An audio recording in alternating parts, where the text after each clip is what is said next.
Olá, tudo bem? Eu hoje estou aqui para, de certa forma, dar continuidade ao vídeo que gravei ontem, onde falei sobre a necessidade da criação de um plano Marshall que englobe a Europa, a África e o Médio Oriente como forma de solucionar, ou pelo menos contribuir para solucionar a questão da crise dos refugiados que a Europa atravessa.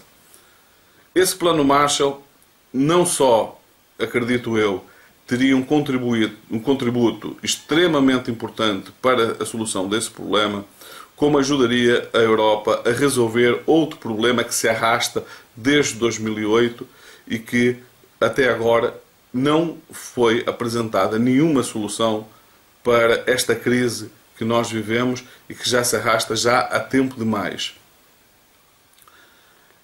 Como eu já esperava que em relação a esse vídeo, a primeira questão que fosse aparecer era: e para resolver esse problema, de onde é que vem o dinheiro? Quem é que vai pagar a conta? Prevendo isso, eu no próprio vídeo usei como exemplo o caso da Segunda Guerra Mundial para demonstrar que dinheiro nunca é problema, por exemplo, para iniciar uma guerra, mesmo quando é uma guerra que envolve custos financeiros gigantescos, como foi o caso da Segunda Guerra Mundial. E eu usei o exemplo da Segunda Guerra Mundial por dois motivos. Primeiro, pela sua dimensão e pelo esforço financeiro que foi necessário para que a guerra fosse feita, mas pelo facto de ter sido feita numa altura em que, se a questão financeira fosse fator para impedir uma guerra de larga escala, esse seria o período da história em que necessariamente a guerra não poderia ter acontecido. Se questões financeiras fossem impeditivas de esforço financeiro da dimensão do que foi necessário para a Segunda Guerra Mundial, a Segunda Guerra Mundial poderia ter acontecido em qualquer altura, menos naquela. Porque aconteceu precisamente logo depois do crash de 29 que se sucedeu a Grande Depressão. Nessa altura, as populações dos Estados Unidos, da Europa e do mundo, de modo geral, vinham com ainda mais força, porque a crise foi, apesar de tudo, ainda bem mais grave do que aquela que estamos a viver hoje, vinham pedindo aos governos uma ação, medidas para resolver o problema, e a solução esbarrava sempre nessa questão. Sempre a questão financeira vinha à frente. Não há recursos. De onde vamos tirar os recursos para pôr esses planos em marcha? Não é possível. Então, nada se fez. No entanto, eu agora vou entrar em mais detalhe para aquelas pessoas que ainda assim levantaram essa questão financeira perceberem de uma vez por todas que a questão financeira nunca foi problema para resolver os grandes problemas da humanidade. Quando, no final do período da Depressão, a crise na Alemanha era de tal ordem, que eu li num livro de Miriam Leitão, uma economista brasileira, em que ela fala de um exemplo de um jornalista catalão que foi para Berlim. Chegado lá, ele entra num café, começa a ler o jornal e pede um café.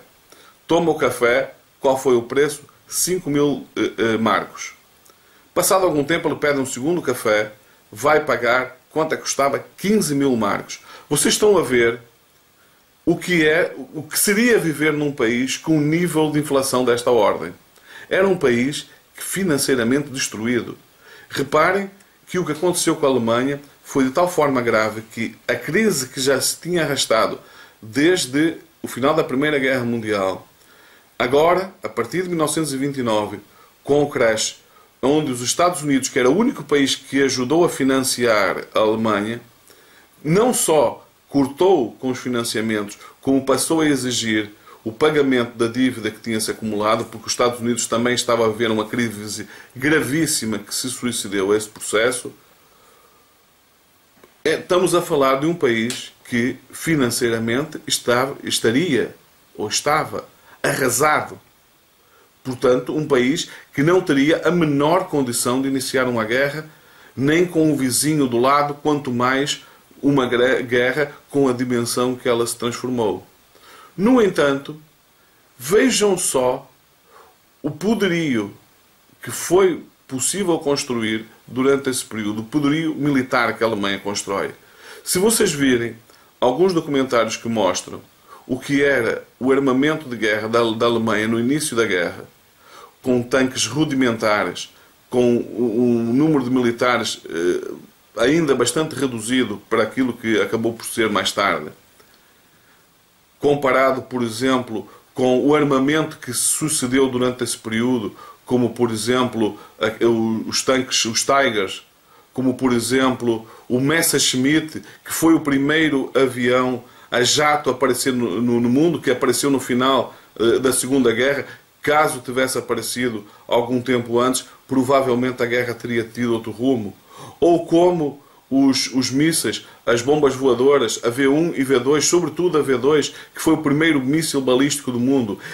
Vejam só o esforço financeiro que foi necessário para implementar tudo isso, mas não só. O esforço tecnológico, o esforço que foi juntar todas aquelas mentes capazes de desenvolver toda essa tecnologia num curtíssimo espaço de tempo.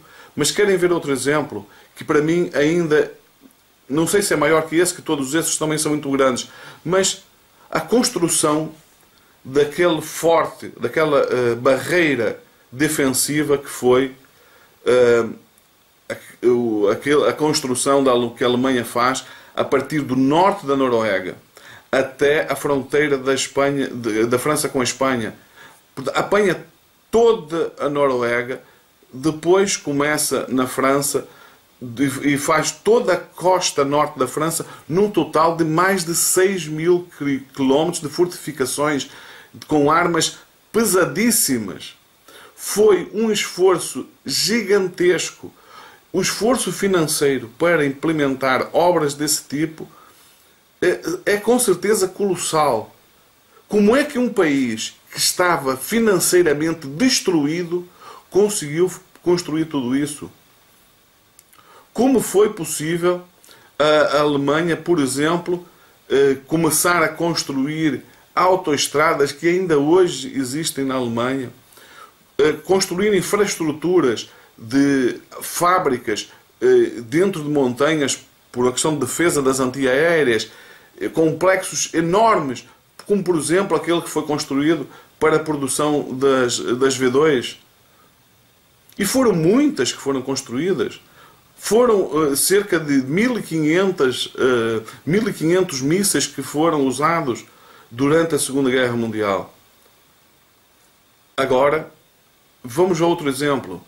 Os Estados Unidos, que vinha de uma crise terrível, greves sucessivas de pessoas a reivindicar, a passar fome, a reivindicar pelo trabalho, e nenhuma solução era apresentada. Quando em dezembro de 41, Pearl Harbor é atacada, os Estados Unidos não têm poderio militar para responder àquele ataque. Faz apenas um ataque simbólico, apenas para mostrar aos japoneses que, como fazer um exercício de força e dizer que nós somos capazes de chegar aí, mas sabiam que aquilo ia ser apenas um ataque simbólico com um objetivo mais psicológico do que outra coisa qualquer, porque os Estados Unidos não tinham condições de fazer frente aos japoneses nessa altura. No entanto, vejam que foi pouco tempo depois. Pouco tempo depois, a capacidade que os Estados Unidos descobriu de produções de navios de guerra, de submarinos, de aviões, e vejam todo o avanço tecnológico que foi passar daqueles aviões iniciais para um caça B-51, para um bombardeiro B-29, comparado com os primeiros bombardeiros que foram usados no início da guerra. Ou ainda mais espantoso, o que foi o Projeto Manhattan. O Projeto Manhattan, para quem não sabe, foi o projeto que deu origem à construção da bomba atômica. Os Estados Unidos construiu uma base onde gastou milhões e milhões de dólares, se não bilhões de dólares, para construir todo um complexo para a produção da bomba nuclear. Nesse local foram reunidas algumas das mentes mais brilhantes do mundo naquele momento, com o objetivo único de produzir 3 bombas nucleares. A primeira foi aquela que foi testada no deserto do Novo México, e as outras duas que foram atiradas no Japão, em Hiroshima e Nagasaki.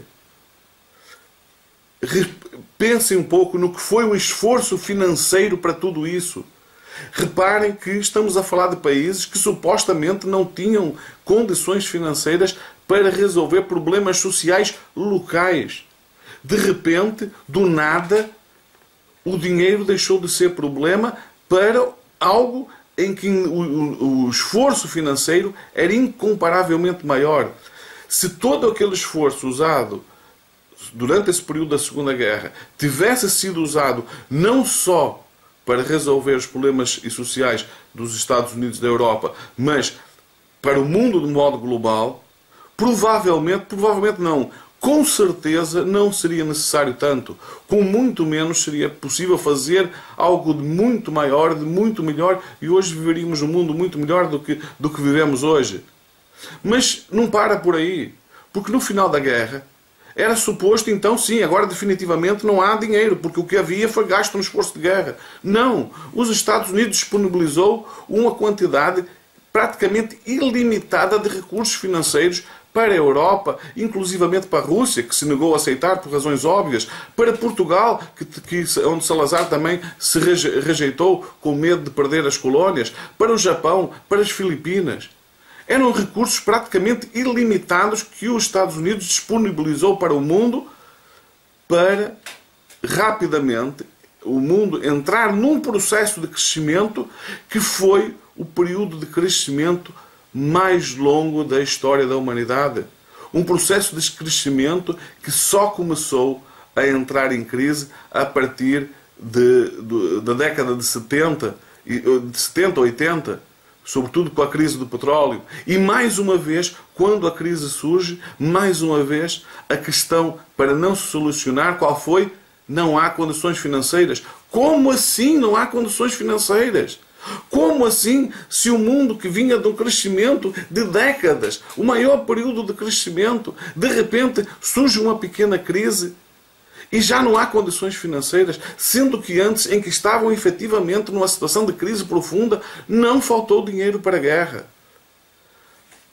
O dia que alguém for capaz de me dar uma explicação lógica para isso, o dia que alguém for capaz de desmontar tudo isto que eu estou a dizer e provar-me que, sim, para resolver problemas económicos e sociais o dinheiro não há, mas sim há recursos para a guerra e por que motivo, então eu estarei aqui e virei aqui com todo o gosto pedir desculpa e dizer que eu estava enganado. Até que isso aconteça, ninguém me demove dessa ideia. Nunca foi o dinheiro razão para não se resolver os grandes problemas da humanidade.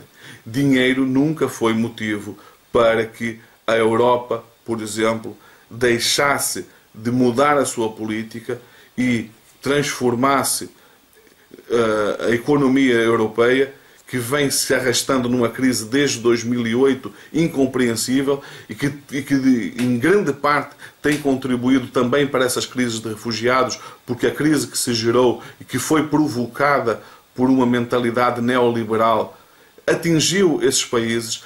Esse fluxo de pessoas que estão a vir para a Europa são, em grande parte, fruto da crise financeira que o mundo atravessou. Mais uma vez, aquilo que se diz é que não há recursos para resolver esse problema. No entanto, se houver uma guerra, os recursos aparecem. Vejam agora a Cimeira da NATO, onde os Estados Unidos vêm reivindicar, e ao que parece, os países europeus estão dispostos a aceitar aumentar de 2% para 4% do PIB o esforço para reforçar militarmente a NATO. Ou seja, sempre que a questão vai para o campo militar, as questões financeiras nunca se levantam. No entanto, sempre que a questão vai para resolver problemas económicos e sociais, a primeira questão que surge é: e o dinheiro vem de onde? Como é que vai ser possível? Não há dinheiro, quem é que vai pagar a conta? É sempre o mesmo discurso. Espero que dessa vez tenha sido claro. Espero que você que está deste lado, concordando ou não comigo, Coloque os seus comentários. Diga porquê que eu estou errado. Ou diga se você concorda comigo, em que concorda ou eventualmente discorda. Fico hoje por aqui. Espero que continue a gostar dos vídeos. Partilhe nas redes sociais. Se não subscreveu o canal, subscreva. E não se esqueça de ativar as notificações. Fiquem bem. Vemo-nos no próximo vídeo.